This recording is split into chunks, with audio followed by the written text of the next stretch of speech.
Good soup, day 20. Chile pasilla, espelette, and chile guajillo. This is the most important part. Now, what we have to do is de-seed our peppers before anything.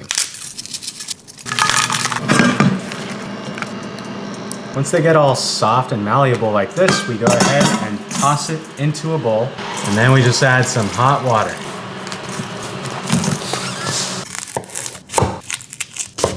Okay, screenshot all the spice. And now you never want to use the water from the peppers because that's going to be bitter. Into the blender. Then we just add some beef stock.